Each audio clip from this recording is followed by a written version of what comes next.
Assalamualaikum warahmatullahi wabarakatuh.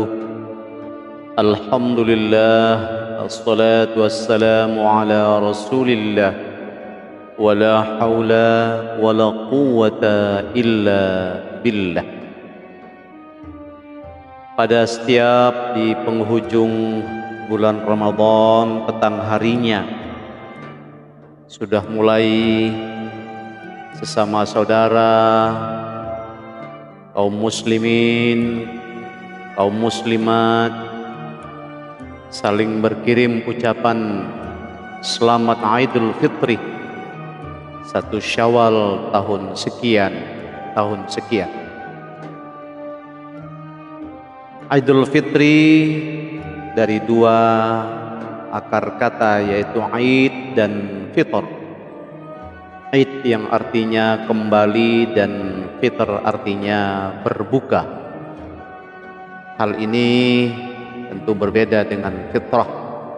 Kalau kembali kepada fitrah, maka siukianya adalah Idul Fitrah. Itu secara bahasa. Walaupun secara kebudayaan kemudian kita memaknai Idul Fitri itu salah satunya adalah kembali kepada fitrah, bahwa sarapan, makan itu salah satu adalah bagian daripada pemenuhan fitrah manusia.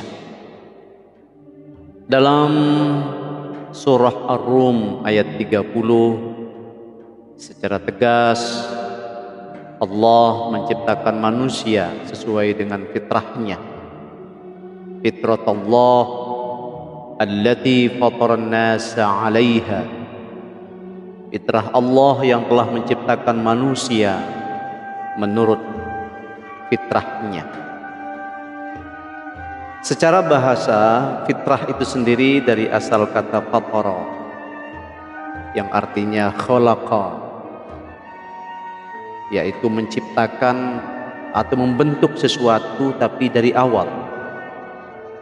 Fitrah ini merujuk pada sifat bawaan manusia yang senantiasa mengarah kepada ketauhidan dan kebaikan. Sebagaimana sabda Rasulullah sallallahu alaihi wasallam yang diriwayatkan Bukhari Muslim, kullu mauludin yuladu 'alal fitrah fa abawahu yuhawwidanihi yunassiranihi au yumajjisanihi. Setiap anak dilahirkan dalam keadaan fitrah, lalu kedua orang tuanya yang menjadikannya Yahudi, Nasrani, dan Majusi. Kedua orang tua di sini tentunya tidak berhenti secara biologis kedua orang tua, tetapi juga secara ideologis, secara sosial, secara kebudayaan. Jadi kalau kita hidup dalam satu masyarakat dengan milieu tertentu, maka dapat mempengaruhi perubahan anak. Itulah kira-kira maksud daripada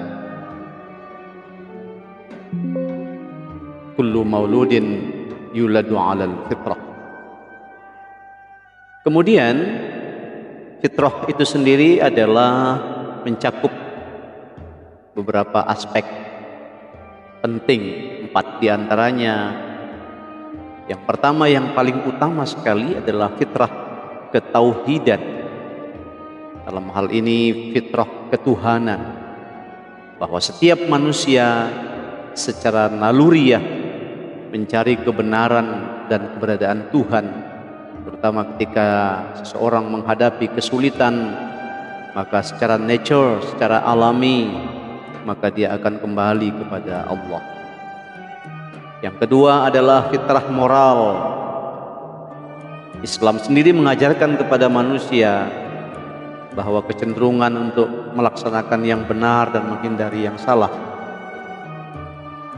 Contohnya perasaan bersalah saat melakukan keburukan dan perasaan puas kita melakukan kebaikan.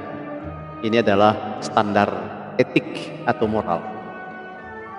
Yang ketiga adalah fitrah sosial, bahwa manusia itu madaniyun bittaba', Dia adalah makhluk sosial, bukan makhluk individu.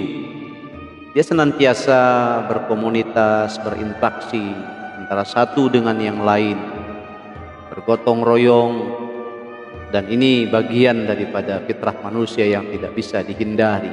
Tidak ada manusia yang bisa hidup hanya dengan dirinya sendiri. Lalu yang keempat adalah fitrah keilmuan atau intelektualitas. Islam sendiri sangat menghargai akal dan pengetahuan. Allah sendiri di banyak ayat meminta kita untuk mendayagunakan akal kita. Afala ta'qilun, afala tubsirun, afala tatafakkarun, afala tatadabbarun, iqra, dan sebagainya. Maka secara alami manusia memiliki rasa ingin tahu, keinginan untuk belajar. Maka seseorang yang masa bodoh dengan ilmu dan keingintahuan, maka sesungguhnya dia sedang keluar daripada fitrah kemanusiaannya. Lalu apa potensialitas yang membuat kemudian manusia terjerembab keluar daripada kesuciannya? Salah satu di antaranya adalah mentalitas materialisme dan konsumerisme yang terlalu dalam, yang terlalu dominan, mementingkan harta, kesenangan duniawi, sehingga tujuan hidupnya yang sebenarnya itu hilang. Yang kedua adalah akulturasi budaya, termasuk dalam hal ini media.